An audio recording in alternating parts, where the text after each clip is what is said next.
talk about talk about perseverance, or I don't know if it's perseverance or procrastination. It could be either way.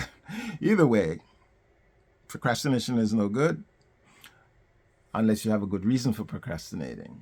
Um, so my reason for procrastinating was that I was thinking of writing a book and trying to figure out what is it that I'm going to write about. Now I've written scripts, short stories, articles, stage plays, but I have never actually written a book. So I started to write this book many years ago. And initially, I was thinking maybe I should write about myself, an autobiography. And I'm thinking to myself, dude, you're only 15 years old. What the heck are you doing writing an autobiography about what? Anyways, I'm being facetious.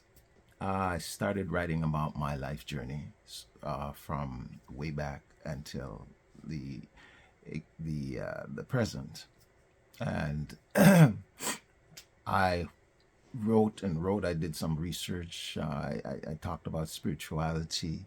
I talk about your connection to the divine creator God.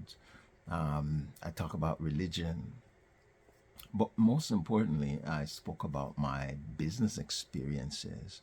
And also, as important, I spoke about and my relationships with significant others as well as close friends and family members, dealing with issues of death and passing and bereavement and how people cope with those kind of things. As a matter of fact, I even included a significant part of that in one of the films I did called Barrel Baby, which is available on Google and YouTube and different platforms.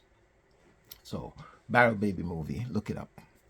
Now, so my book is finished, and one of the things I was struggling with is the title or the name. And I thought about calling it Signs, but then Signs of what? That didn't work. Scrub that. I then said Stories, Signs and Stories. Fine. There's lots of signs that I wrote about, and there's lots of stories that I also included in the book. And then I added sayings.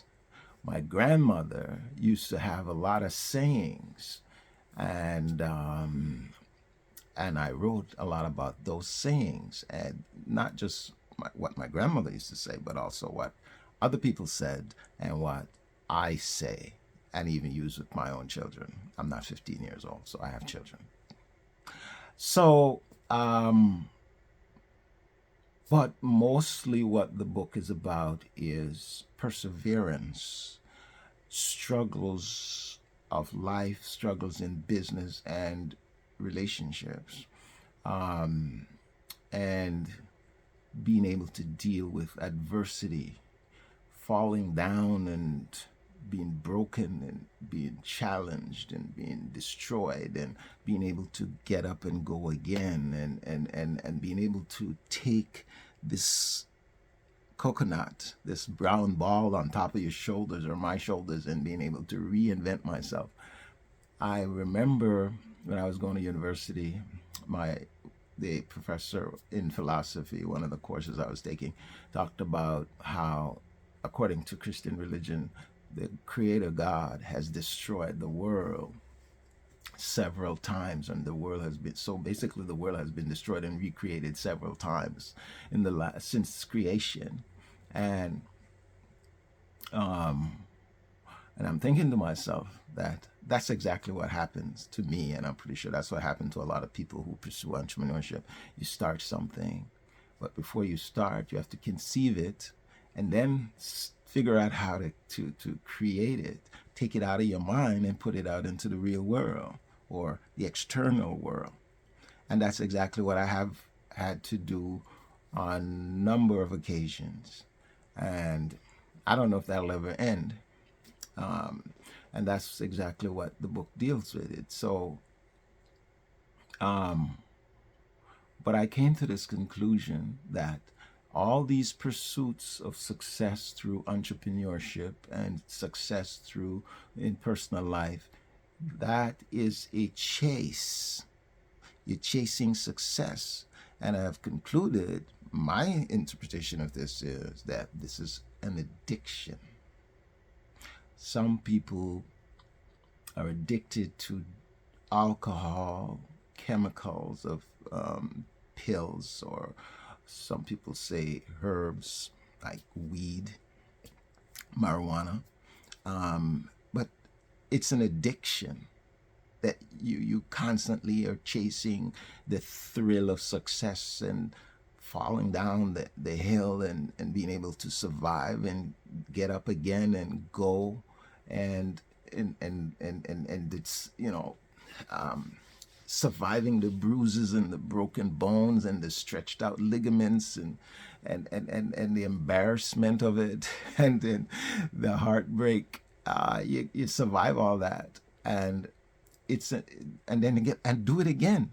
Maybe the same thing, but sometimes it's not the same thing. In fact, a lot of times it's not the same thing.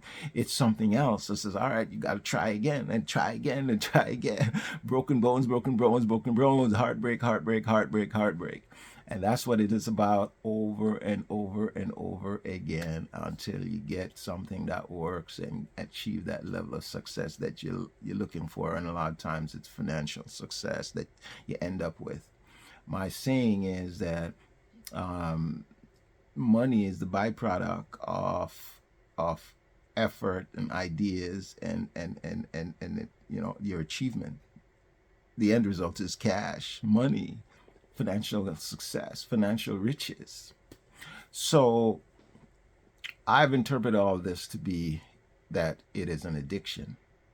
The chase of success is an addiction, and I think it's an addiction that one must have. It's a necessary addiction, actually, if you're going to succeed, because you just don't, very rarely do people just become very successful from just one thing.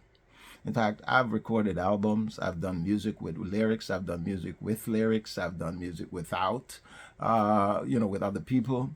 And I've written stuff. And, it's hard to get it out of your head and put it on paper, much less put it into the real world, make it into something, make the lyrics turn into a song that people can, thump a beat to or whatnot. Anyways, addiction. It's a serious thing.